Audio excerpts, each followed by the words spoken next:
So you've been saving money into pensions for most of your life, 30 years, maybe even longer.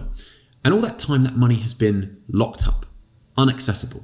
But finally, you've done it. You've reached 55 and it's yours. You've got access to it. So bam, 25% tax-free cash lump sum. That'll be great for paying off the mortgage, or perhaps building a nice little extension, or maybe even starting to invest in some property. And maybe after that, you could take out a little bit more cash for a new car, potentially a family holiday, because you can take this money out of your pensions whenever you want now. Brilliant. Or is it?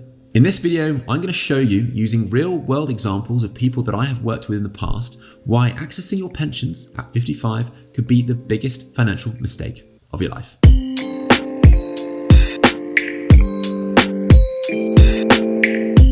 Hello and welcome back to the channel. If any of you are new here, hi, my name is James, and this is a place where you can learn everything that you need to know to make better financial decisions. Over the last few months, a lot of you have been reaching out to get in touch with me asking for help with financial planning. Now, some of you have been making some very simple mistakes which are easy to fix, but I've noticed that recently a lot of people have been making mistakes that I cannot fix. Once you've done these things, there is no going back. I cannot help you.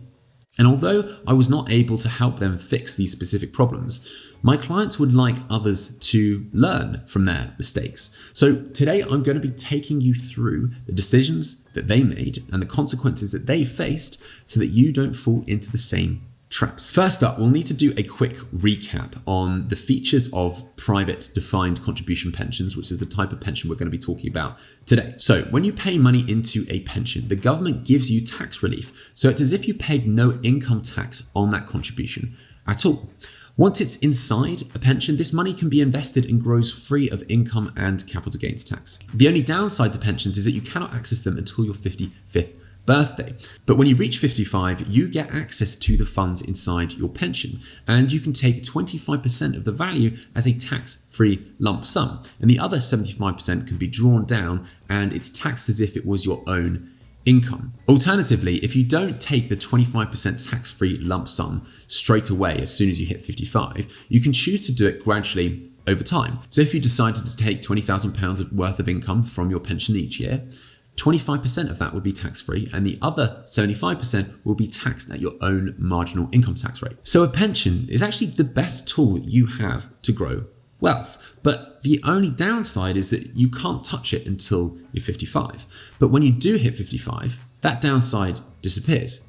In a way, it becomes a lot like an ISA, but you can put a lot more into it. The government tops it up and you can take 25% of that tax-free. Now, if you're quick, you may have already realized that if you're over 55 and a basic rate taxpayer and you put £80 into your pension, the government is going to give you a £20 top up as tax relief, which is going to bring you to £100. You can then immediately take £25 out of that pension tax free, and the other £80 you can draw down, but it's taxed at your basic rate of 20% income tax, which would leave you with £85.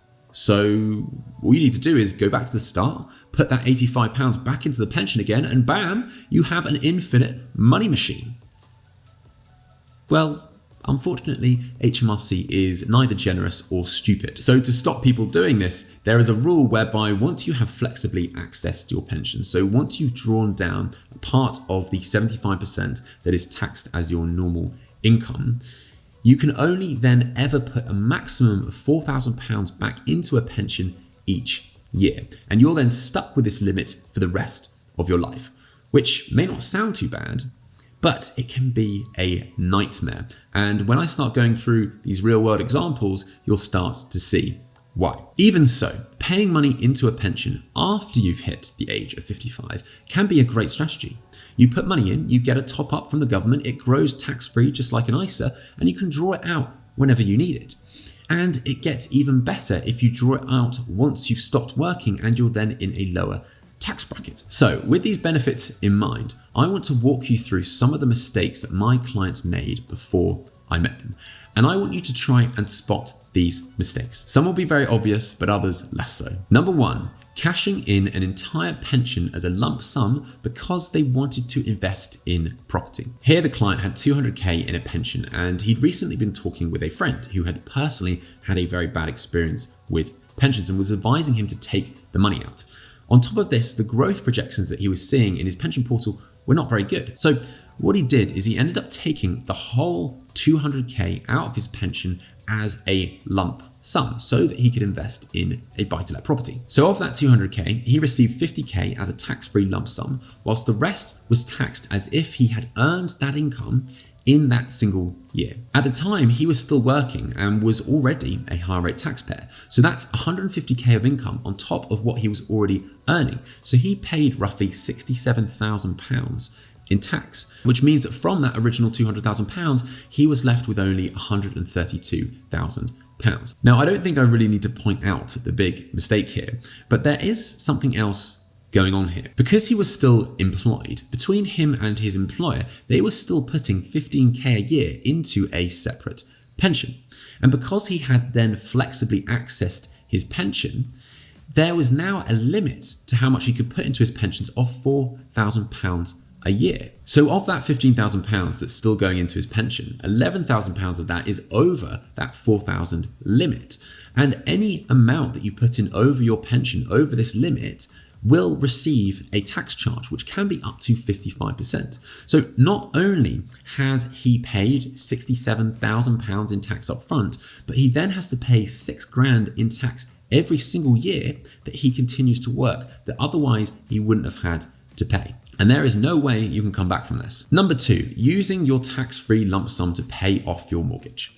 Now, in this example, this client had a £250 a month payment on a 1.5% interest-only mortgage that they did not want hanging over them in retirement. So they took £200,000 of tax-free cash out of their pensions to pay it off. To be fair, this is the most common use of the tax-free cash lump sum that you get from pensions. And if you really want to be debt-free, maybe this is the right option for you. But let's just walk through this so that you can make your own decision.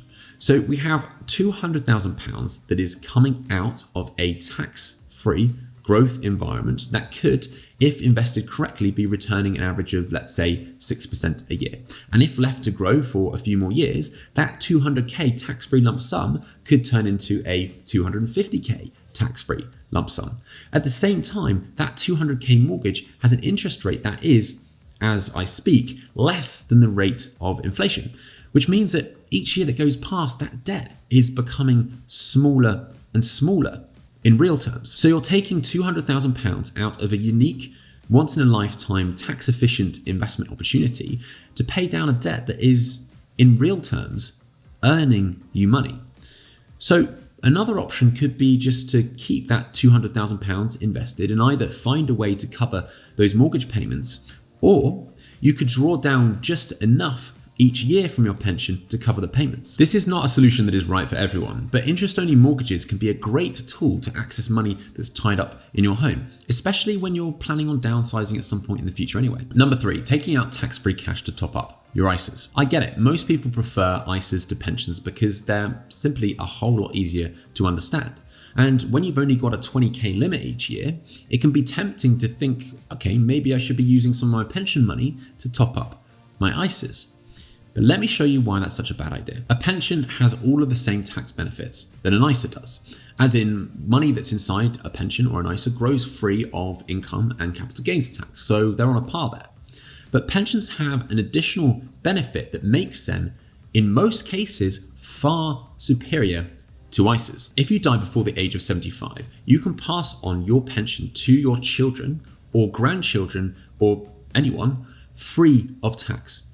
So there's no inheritance tax, no income tax, nothing. They just receive a big cash lump sum. If you die after the age of 75, they inherit your pension without any inheritance tax, but they then have to draw it down and pay income tax at their own marginal rate, just like you would have had to have done. Whereas ISAs form part of your estate and you may have to pay inheritance tax on them. And this is also the reason why it may be preferable to sell down your ISAs before your pensions when you're creating a retirement income. In fact, sometimes you don't want to be touching pensions at all because they are such great inheritance tax vehicles. So I hope that you can now see some of the reasons why you shouldn't be digging into your pensions just because you can, and actually why paying into a pension after the age of 55 is actually more advantageous than at any other time in your life. Now, another thing that's been getting my clients hot under the collar recently is all the negativity we're seeing in the news about inflation, low growth, and that the next stock market crash is on the horizon. Well, if you're feeling a little nervous too, I would highly suggest that you watch this video here,